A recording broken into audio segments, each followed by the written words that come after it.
नहीं पता, क्योंकि इस मूवी में किसी भी कैरेक्टर के नाम नहीं है और डायलॉग्स भी नहीं है। ये एक बिल्कुल साइलेंट मूवी है।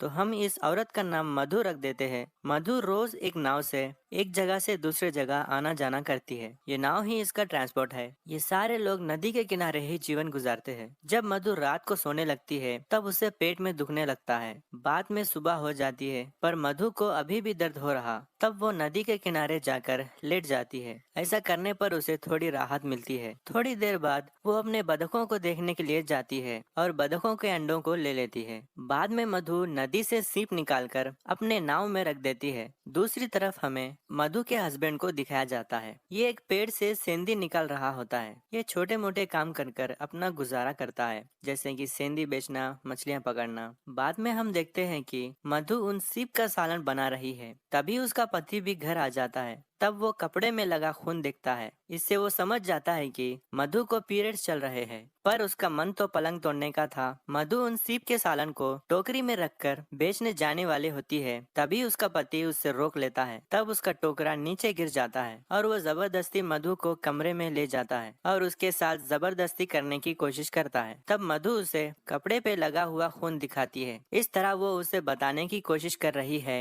कि उसे पीरियड चल रहे हैं। तब वो जबरदस्ती बाद में मधु नदी के किनारे जाकर उस सालन को बेचती है। तभी वो देखती है कि उसके पति की वजह से बतख के अंडे फूट चुके हैं। तब मधु उन अंडों को नदी में फेंक देती है। बाद में वो उसके पिता के पास जाती है और उसे भी खाना देकर वापस घर लौट जाती है और खाना बनाने लगती है। तब हमें पता चलता है कि ये लोग मिलकर खाना नहीं खाते। उसका पति एक जगह खाता है और मधु दूसरे किनारे बैठकर खाना खाती है। रात में मधु का पति पलंग पर सोता है और मधु नीचे फर्श पर सोती है। कुछ देर बाद उसका पति जबरदस्ती करने की कोशिश करता है। तब वो उठकर नदी के किनारे बैठकर मायूस होती है। तब मधु अपने सहेली को याद करती है, कैसे वो शादी से पहले अपने सहेली के साथ खुश रहा करती थी। इस लड़की का नाम जेसिका रख देते हैं। फिर दूसरे दिन वो नदी के किनारे जाकर बतख के अंडों को लेकर एक दुकान में बेच देती है। इससे पता चलता है कि मधु रोज अंडे और सीप का सालन बेचकर कुछ पैसे कमा लेती है। बाद में वो अपने पिता के पास जाकर उसे खाना देकर वापस लौट जाती है। तभी उसे एक टूटे हुए घर को देखकर अपने शादी से पहले के दिन याद आते हैं। पहले मधु और जेसिका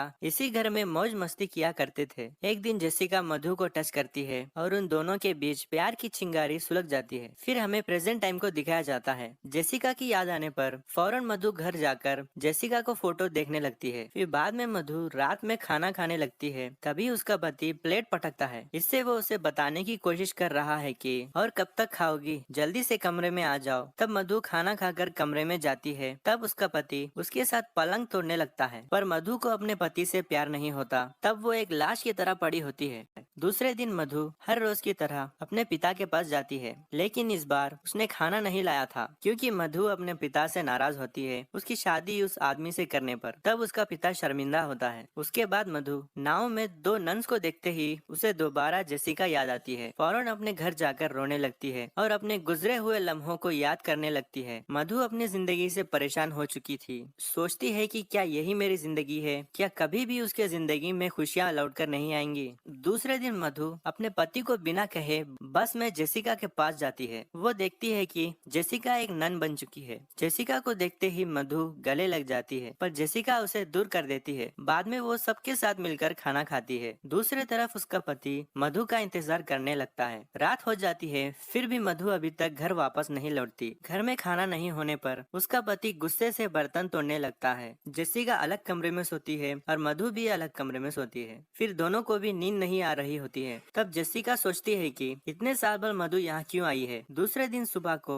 मधु जेसिका के रूम में आती है, लेकिन दोनों भी कुछ बात नहीं करते। फिर मधु जेसिका के कपड़ों को टच करके जेसिका को महसूस करने लगती है। तभी जेसिका वहाँ आती है। उसे देखकर मधु जेसिका के गले लग जाती है, लेकिन जेसिका उसे दूर करके उसके हाथ में क्रॉस रखकर ये बताने की कोशिश करती है कि अब वो दोनों एक नहीं हो सकते। दूसरी तरफ मधु का पति पैसे न होने पर मधु के दो बतखों को बेच देता है। रात में मधु जेसिका के रूम में जाने की कोशिश करती है, पर आवाज नहीं दे पाती। दूसरी तरफ जेसिका को भी बीते हुए सुहाने पल याद आने लगते हैं। दूसरी तरफ मधु का पति एक के बाद एक सारे बतखों को बेच देता है, पर मधु अभी भी घर नहीं लौटती। तब वो उस कुत्ते को भी खाना खिलाता है, लेकिन सुबह होते ही वो कुत्ता मर जाता है, क्योंकि उसने खाने में जहर डाला होता है। क्योंकि उसी के पास खाने को नहीं है और वह कुत्ते को क्या खिलाएगा। बाद में मधु के पति को मधु का पता चल जाता है। फिर वह मधु को लेने आ जाता है, पर मधु को घर लौटना नहीं होता। वो उदास होकर जाने लगती है। फिर बाद में जेसिका मधु के लिए प्रे करती है। फिर मधु उसके पति के साथ घर चले जाती है। अब क्योंकि मधु के पति ने बहुत दिनों से पलंग नहीं तोड़ा था, तो वो मधु के साथ शुरू हो जाता है। पर मधु को उसका पति नहीं पसंद, लेकिन अब वो कुछ कर भी क्या सकती है। सुबह होते ही वो अपने बतखों के पास जाती है, लेकिन देखती है कि